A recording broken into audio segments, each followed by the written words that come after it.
該怎麼初次約會實在極費思量，起初先推我兩次錯，我氣焰都正常，再約便說好，以里數換你獎賞。走一間小店吃飯，浪漫大戲開場，於燭光跟笑意裏談談童年提及理想，吃到侍應生，靜靜話現已打烊。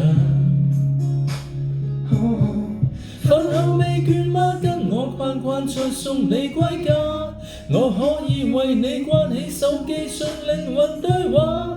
怎知道霎眼就談到赤柱了，錯過了你我的家。